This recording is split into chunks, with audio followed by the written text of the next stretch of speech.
নমস্কার, আমাদের চ্যানেলের আরও একটা ভিডিওতে আপনাদের সকলকে স্বাগত। আজকে দেখাবো 2 রাত 3 দিনের শিলং ভ্রমণের একটা সম্পূর্ণ ট্যুর গাইড।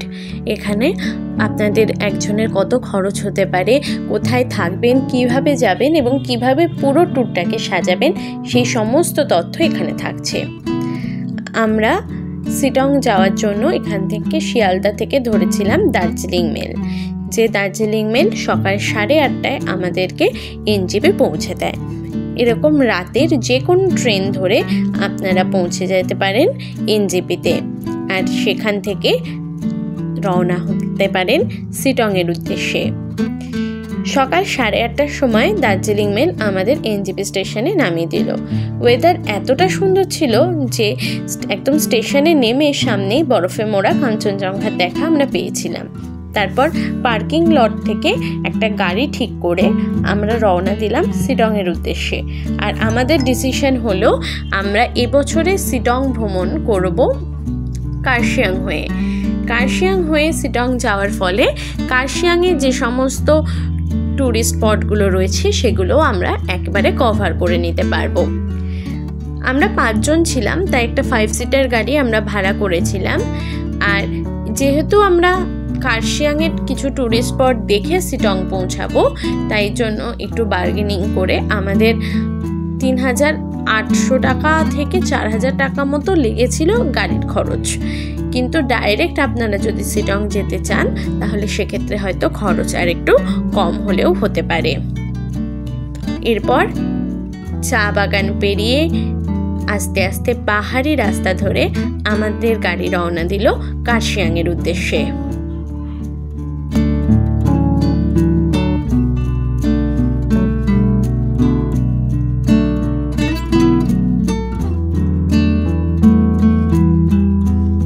পথেই দেখা মিলল এই ঝর্ণাটার। এত দারুণ এই ঝর্ণাটা গাড়ি থেকে না নেমে আমরা কেউই পারলাম না। এর সামনে কিছুক্ষণ দাঁড়িয়ে কিছু ফটোশ্যুট করে আবার পথ চলা শুরু করলাম।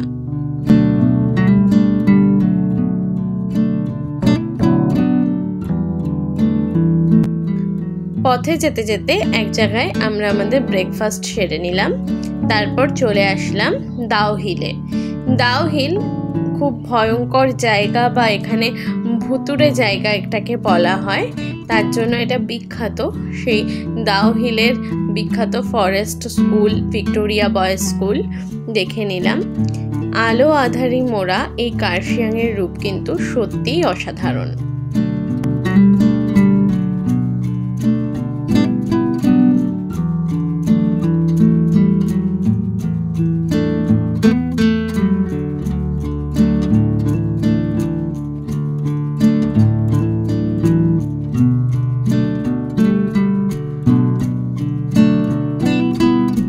কার্শিয়াং নিয়ে ডিটেলস ভিডিও আমার চ্যানেলে দেওয়া আছে, আমি ডেসক্রিপশনে লিংক দিয়ে দেবো, আপনারা চাইলে দেখে নিতে পারেন। এরপরই পৌঁছে গেলাম আমাদের দ্বিতীয় দর্শনীয় স্থান দেখার জন্য, সেটা হলো চিমনি ভিউ পয়েন্ট এবং চিমনি গার্ডেন। এই চিমনি গার্ডেনটা কার্শিয়াংয়ে অবস্থিত। এখানে একটা বহু পুরনো ব্রিটিশ আমলের ইটের চিমনি রয়েছে। বলা হয় ইংরেজরা যখন এই অঞ্চলে আসতেন তখন এই অঞ্চলটা তো খুব ঠান্ডা থাকতো, তখন তাদের সঙ্গে আরও অনেক লোকজন থাকতো, সবাই মিলে একসঙ্গে তাদের শরীরটা গরম রাখার জন্য এই চিমনিতে আগুন জ্বালাতো। আর এই যে ধোঁয়াটা বেরোতো তাতে আশেপাশের অঞ্চলটা কিছুটা গরম হতো। এখন সেই জায়গাটিকেই খুব সুন্দরভাবে গাছপালা দিয়ে সাজিয়ে একটা পার্ক মতো করা হয়েছে। আর তার সামনে রয়েছে চিমনি ভিউ পয়েন্ট, যেখান থেকে যদি ওয়েদার খুব ক্লিয়ার থাকে তাহলে সুন্দর একটা ভিউ কিন্তু আপনারা পেতে পারেন।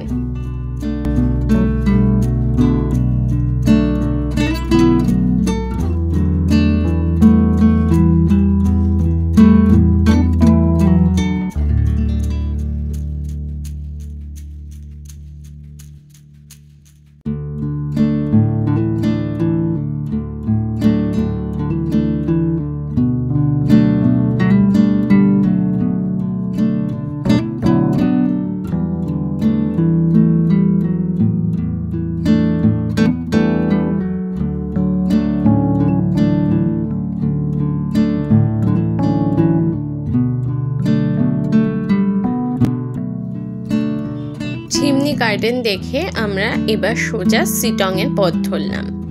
মাঝখানে আরও কিছু জায়গা পড়বে, আপনারা যদি চান সেগুলোও দেখতে পারেন, যেমন আই লাভ কার্শিয়াং লেখা যে জায়গাটা রয়েছে সেটাও এর মাঝখানেই পড়বে, আপনারা চাইলে সেটা দেখে নিতে পারেন।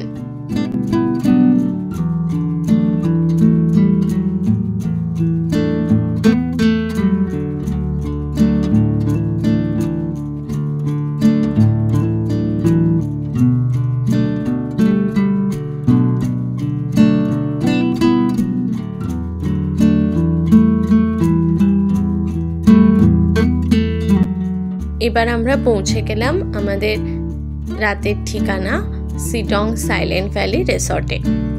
আগেই বলেছি এটা আপার সিটংয়ে অবস্থিত, আর এই হোমস্টে নিয়ে ডিটেলস ভিডিও আমার চ্যানেলে দেওয়া আছে, আপনারা সেই ভিডিওটা দেখে নিতে পারেন। আমি ডেসক্রিপশন বক্সে এটার লিঙ্কও দিয়ে দেব।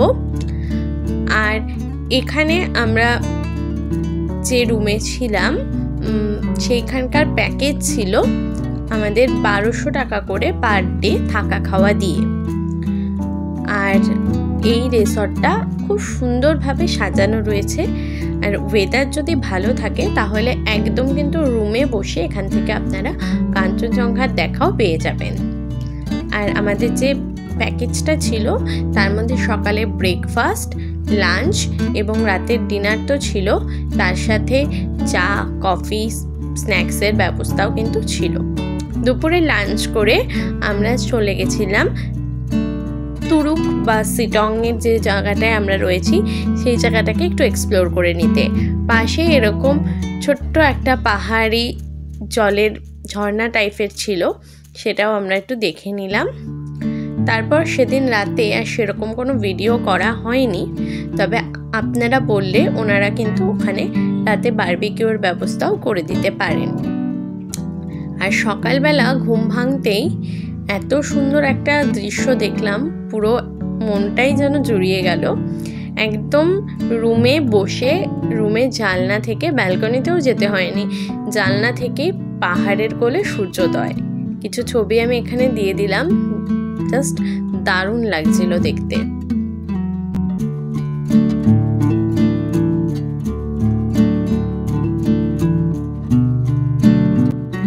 এবার সকালে ব্রেকফাস্ট সেরে আমরা বেরিয়ে পড়লাম সিটং ঘুরে দেখার জন্য। সিটংয়ে আজকে আমরা প্রায় সমস্ত পয়েন্টই একবারে কভার করব। আর আজকে সিটংয়ের সমস্ত সাইট সিন করে আমরা সোজা চলে যাব দার্জিলিং। আমরা 2 রাত 3 দিনের যে সিটং ভ্রমণের প্ল্যান করেছিলাম তার মধ্যে একটা রাত আমরা কাটিয়েছি সিটংয়ে, দ্বিতীয় রাত আমরা কাটাবো দার্জিলিংয়ে, কারণ পরের দিন সকালবেলা সেখান থেকে আমরা একদম সোজা এনজিপি চলে যাব, আর দুপুরবেলা আমাদের ট্রেন, তাই জন্য। তাহলে সকালবেলা হোমস্টে থেকে বেরিয়ে এরকম একটা চূড়ান্ত অফরোডিং ছিল, সেই রাস্তা দিয়ে আমরা চললাম আমাদের সিটংয়ের যে যে দেখার জায়গাগুলো আছে সেগুলো দেখে নেওয়ার জন্য। আর তার সঙ্গে আরেকটা কথা না বললেই নয়, এই রিসর্ট থেকেই সেদিন আমাদের বাকি জায়গা ঘুরে দেখানোর গাড়ি ঠিক করে দিয়েছিল। আমাদের যিনি গাড়ির ড্রাইভার ছিলেন তার কন্ট্যাক্ট নাম্বার আমি ডেসক্রিপশন বক্সে দিয়ে দেবো। সত্যি বলছি, পাহাড়ে এত জায়গায় ঘুরতে গেছি কিন্তু এনার মতো এরম মানুষ আমি আগে দেখিনি। এত ভালো করে সমস্ত কিছু বুঝিয়ে বুঝিয়ে সময় নিয়ে আমাদেরকে ঘুরে দেখিয়েছেন। আমি আপনাদের অবশ্যই ওনার সাথে যোগাযোগ করার জন্য রেকমেন্ড করব। আমাদের আজকের প্রথম যে পয়েন্টটা ছিল সেটা হচ্ছে মহলদিরাম টি এস্টেট।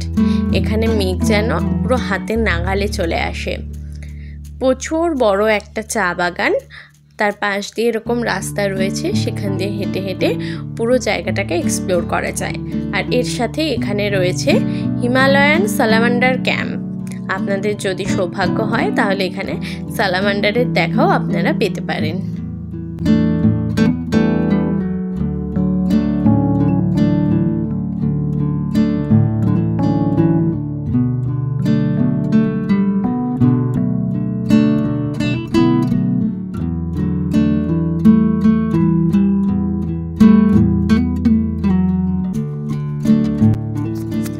এরপর পৌঁছে গেলাম শিটংয়ের যে photo point I love Sittong লেখা জায়গাটা সেখানে। আর সেই উঁচু থেকে পুরো শিটংয়ের এরকম দারুণ একটা ভিউ পেলাম। আর আই লাভ শিটংয়ের একদম উল্টো দিকেই রয়েছে শিটং মনেস্ট্রি। শিটং এলে কিন্তু এই শিটং মনেস্ট্রি ঘুরে দেখতে একদম ভুলবেন না।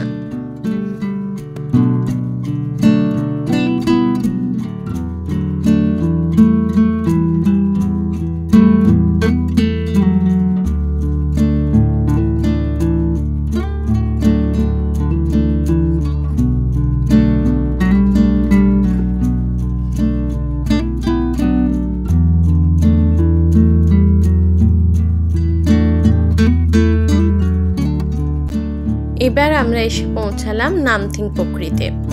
ঢুকতেই সামনে এরকম একটা বিশাল বড় বজরংবলী স্ট্যাচু রয়েছে, আর তার পেছনের দিকে রয়েছে পাইনের ঘন জঙ্গল, আর তার মধ্যে রয়েছে একটা ছোট্ট লেক।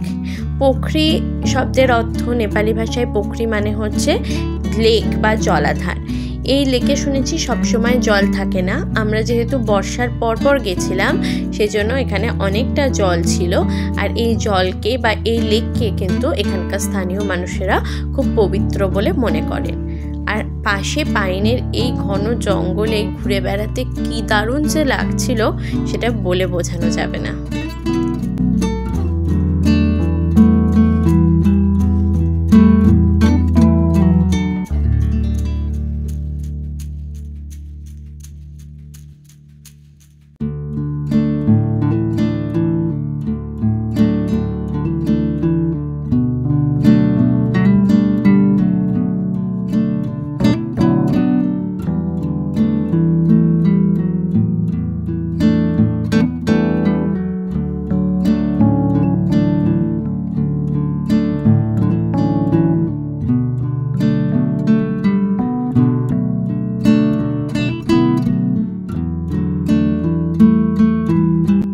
এবার আমাদের গাড়ি চললো অহলদারা ভিউ পয়েন্টের দিকে।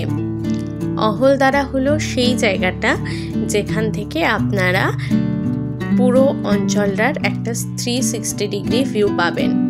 আর তার সঙ্গে বলে রাখি, এই অহলদারাতেও কিন্তু রয়েছে অনেকগুলো হোমস্টে, আপনারা চাইলে কিন্তু এখানেও থাকতে পারেন। আমি এই হোমস্টেগুলোর নাম্বার, কন্ট্যাক্ট নাম্বারও ডেসক্রিপশন বক্সে দিয়ে দেব। খুব সুন্দর একটা জায়গা এই অহলদারা। শিটং আসলে এই অহলদারা কিন্তু কোনোভাবেই মিস করবেন না, তাহলে কিন্তু শিটং ভ্রমণ ধরতে গেলে অসম্পূর্ণ থেকে যাবে।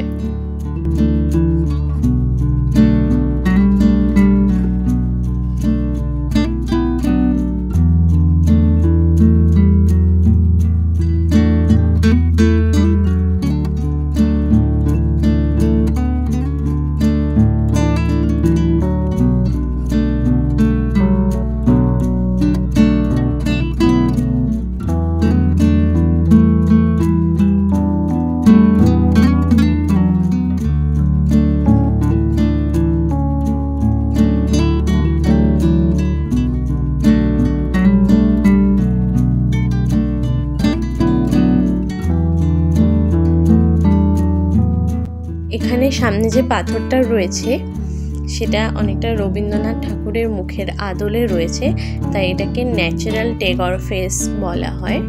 আর পাহাড়ের মাঝে ওই যে ছোট্ট বাড়িগুলো কি দারুণ দেখতে লাগছে না? সত্যি এই জায়গাটা যেন একটা অপূর্ব সুন্দর জায়গা। কিন্তু আমরা যখন এসছিলাম খুব অল্প সময়ের জন্য এখানকার ওয়েদার খুব ক্লিয়ার পেয়েছিলাম, তারপর আস্তে আস্তে মেঘে ঢেকে গেছিলো। কিন্তু যদি ওয়েদার ভালো থাকে এখান থেকে কিন্তু সামনে পাহাড়, নিচে শিলিগুড়ি শহর, সব কিছুর একটা দারুণ ভিউ আপনারা পাবেন। এরপর কমলালেবুর শহর শিটংয়ে কমলালেবু না দেখলে কি হয়, তাই চলে গেছিলাম কমলালেবুর বাগান দেখার জন্য। আমরা যেহেতু সেপ্টেম্বর মাসে গেছিলাম তাই সে সময় গাছে খুব কম লেবু হয়েছিল, মানে লেবু এসছিল সবে, লেবুগুলো তখনও পাকেনি। আপনারা যদি নভেম্বর ডিসেম্বর নাগাদ আসেন তাহলে কিন্তু পুরো কমলা হয়ে থাকবে এই অঞ্চলটা। এই কমলা লেবুর দেশ, একদম কমলা লেবুর রঙে ভরে ওঠে। তাই কমলা লেবুর বাগান কিন্তু শিটংয়ে আসলে দেখতেই হবে।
এবার আপার সিটং থেকে মিডল সিটং হয়ে আমরা আস্তে আস্তে নামছি লোয়ার সিটং এর দিকে।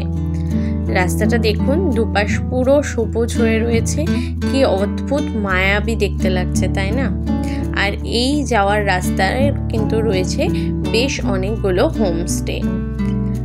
এরপর আমরা আমাদের দুপুরের খাবারটা সেরে নিলাম, সেই জন্য আমরা যোগীঘাট ব্রিজের নিচেই এখানে চলে এসেছিলাম। এখান থেকে আমরা সেদিন দুপুরের খাবার খেয়েছিলাম। এখান থেকে নিয়েছিলাম আমরা ভেজ থালি নিয়েছিল 150 টাকা করে পার থালি।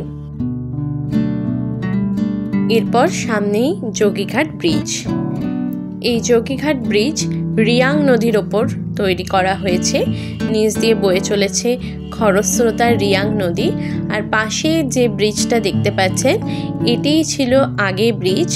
এখন খুব সুন্দর করে 2015 সালে এই যোগীঘাট ব্রিজ তৈরি করা হয়েছে, যেটা সিটং এবং মংপুর মধ্যে সমন্বয় সাধন করে চলেছে। খুব সুন্দর এই যোগীঘাট ব্রিজ।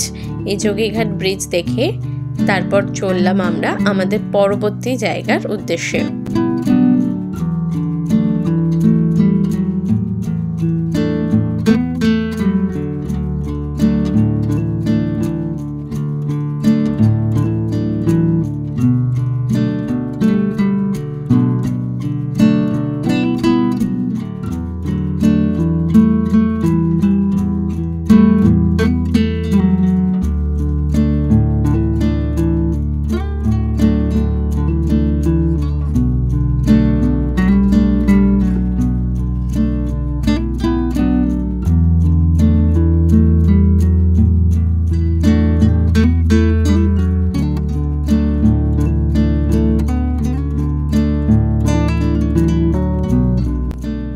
এবার আমাদের পরের গন্তব্য ছিল লেপচা ওয়াটারফলস।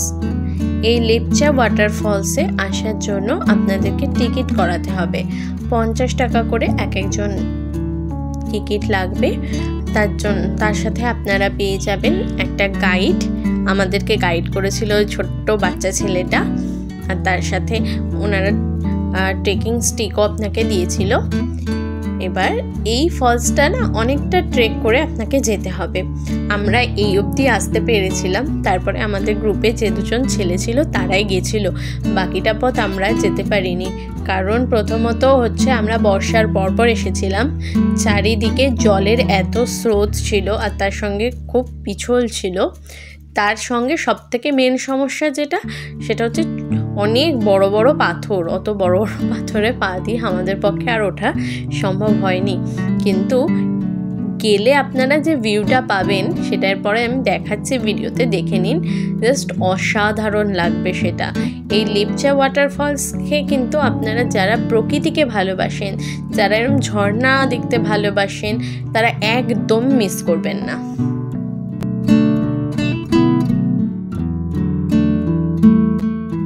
এই যে লেপচা ওয়াটারফলসের ভিউ একদম লাস্ট অব দি ট্রেকিং করে যাওয়ার পর, কি দারুণ লাগছে দেখতে, তাই না? ভিডিওগুলো ভালো লাগলে কিন্তু চ্যানেলটা সাবস্ক্রাইব করতে আর ভিডিওটা লাইক করতে একদম ভুলবেন না। লেপচা ওয়াটারফলস দেখে আমরা যখন ফিরি তখন ঘড়িতে অলরেডি 4টে বেজে গেছে। আর মংপুর রবীন্দ্র ভবন, যেটি রবীন্দ্র মিউজিয়াম, সেটি 4টে অবধি খোলা থাকে। তাই এবছরের সিটং ভ্রমণে আমাদের সেটি আর দেখা হলো না। আমরা এবার চললাম সোজা দার্জিলিংয়ের দিকে। আপনাদের হাতে যদি সময় থাকে তাহলে আপনারা অবশ্যই মংপুর রবীন্দ্র ভবনটা দেখে নিতে পারেন। আমরা এবার মংপু হয়ে পথ ধরলাম দার্জিলিংয়ের।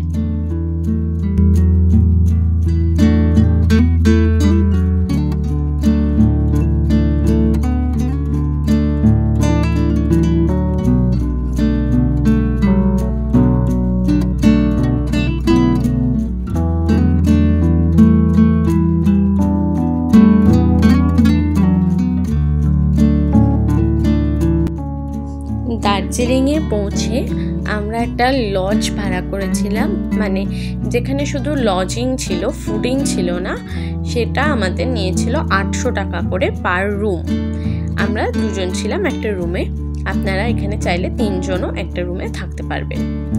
এরপর হোটেলে গিয়ে ফ্রেশ হয়ে বেরিয়ে পড়েছিলাম দার্জিলিংয়ের ম্যালে একটু ঘোরাঘুরি আর একটু খাওয়া দাওয়া কেনাকাটা করার জন্য। আর এই যে দার্জিলিংয়ের আইকনিক প্লেস, এখানে ফটো না তুললে হয় না। তারপর গ্লিনারিসে গিয়ে একটু কেনাকাটা, আর আমরা করেছিলাম রাতের ডিনারটা 16 আনা বাঙালিতে। এছাড়াও আরও নানান জিনিস আছে, নানান খাবার দোকান আছে, আপনারা রাতের ডিনারটা দার্জিলিংয়ের যে কোনো জায়গা থেকে খেতে পারেন। তারপর সকালবেলা ঘুম থেকে উঠে আমাদের প্ল্যান হলো সকালের চাটা সেদিন আমরা খাবো কেভেন্ডার্সে গিয়ে। সেই মতো সকাল সকাল ঘুম থেকে উঠে একদম রেডি হয়ে আমরা চলে গেছিলাম কেভেন্ডার্সে। সেখান থেকে রুপটপ দারুণ একটা ভিউ, আর তার সঙ্গে দারুণ দার্জিলিং টি। এরকম সকাল হলে তো পুরো ট্যুরটাই জমে যায়, তাই না? তারপর আমাদের বাড়ি ফেরার পথ ধরা। দার্জিলিং থেকে এবার আমরা রওনা হলাম এনজেপির উদ্দেশ্যে। ফেরার পথে আপনারা মিরিক হয়েও ফিরতে পারেন, কিন্তু আমরা যে সময়টায় গিয়েছিলাম তখন ওখানে চা বাগানের শ্রমিকদের কিছু একটা কারণে অবরোধ চলছিল, তাই সব রাস্তা বন্ধ ছিল, তাই আমাদের কার্শিয়াং হয়েই ফিরতে হয়েছে। এবার কার্শিয়াং যেহেতু আমরা যাওয়ার সময় এক্সপ্লোর করেছি, তাই আমরা আর কোথাও দাঁড়াইনি, সোজা একবারে টয় ট্রেনের আঁকা বাঁকা পথের সাথে তাল মিলিয়ে আমাদের গাড়ি ছুটে চলল শিলিগুড়ি হয়ে এনজেপির উদ্দেশ্যে। আর এবছরের মতো দার্জিলিং ভ্রমণ আমাদের এখানেই সমাপ্ত হলো। আর আপনাদের কেমন লাগলো এই ভিডিওটা আপনারা কিন্তু জানাতে ভুলবেন না। আর সমস্ত খরচ আমি ডেসক্রিপশন বক্সে দিয়ে দেব, যাতে আপনাদের বুঝতে সুবিধা হয় কোথায় কত টাকা খরচ হয়েছে এবং একজনের কীরকম খরচ হবে, কোথায় কোথায় থেকেছিলাম তার সমস্ত ডিটেলস, ড্রাইভারের নাম্বার সব কিছু এখানে দেওয়া থাকবে। ভিডিও ভালো লাগলে চ্যানেলটা প্লিজ সাবস্ক্রাইব করে দেবেন। ধন্যবাদ।